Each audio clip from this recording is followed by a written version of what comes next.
Honest Luke, the podcast chat show that tells your story. I myself had a little house in Campsie Glen in Glasgow, out in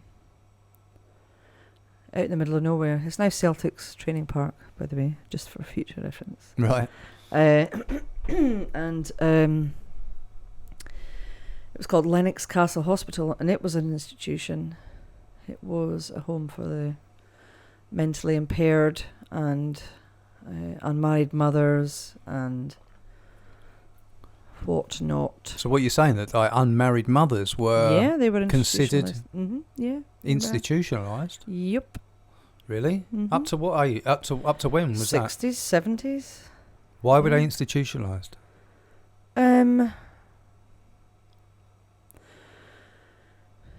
Because their families didn't want them, because they would have brought shame on their families, and they didn't have anywhere else to put them.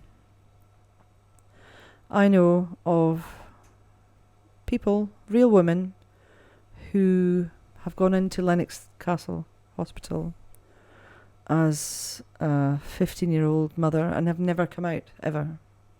And I've met them in their 70s. Yeah. That's probably a massive subject that I only know Hang on a minute. briefly. They've gone in to the Lennox Castle Hospital. it's called. Initially because they were pregnant. Because they were pregnant, unmarried, and nobody knew what to do with them, so they put them in hospital. So why have they stayed in there for all of those years? Have Because they become institutionalised. Have they become insane in there? No, but institutionalised, where all they know is four walls, and they don't want to go out. Is that a little bit like, I don't know, this One Flew Over the Cuckoo's Nest? Well, kind the of Shawshank Redemption, for I example. suppose so. Yeah. Someone stays in for so long that they Don't want to leave. Yeah. Well, and quite, you can understand that. Yeah, absolutely. If it's all you think you know, then. Well, when you say you know a couple of people. I'm thinking specifically about one lady I knew. She was lovely. My ex-husband was a care worker there, and or a support worker. And when care in the community, now I'm quite vague on this subject, but I do know that there was a period of time where institutions were closed down.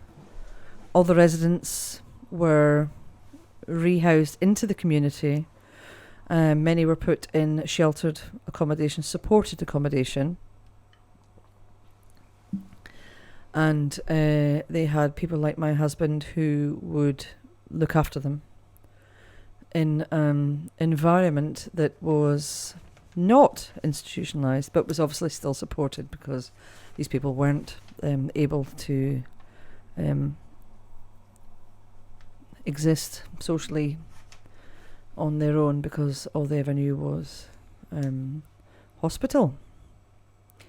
And I do know that you were in wards with people who had had complete mental breakdowns, people who were violent, people who were broken, your unmarried mothers, your women and men who had periods of psychosis and were never treated properly.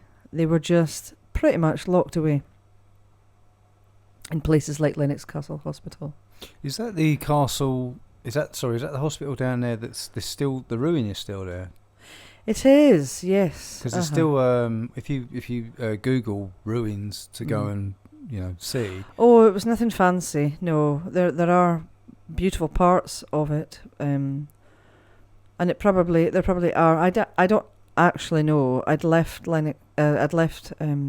Hawhead when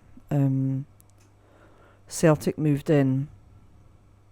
They adopted it as a training ground. They bought the land, but there were lots of parts that were knocked down, but I'm not sure. There were some beautiful buildings.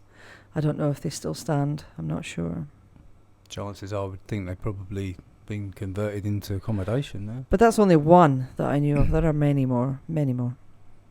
So, other than young mothers, Mm-hmm. what other people would be considered for these to be in these places? Well, obviously mental health wasn't I mean, this is a thing no. then, and support wasn't available. I guess So you were what- just considered mad and locked away. So really? as I said about this, when I played cricket and you could hear Yeah. people wailing over the wall. Now, obviously, there was a certain degree of people there that were insane, for the want of a better word.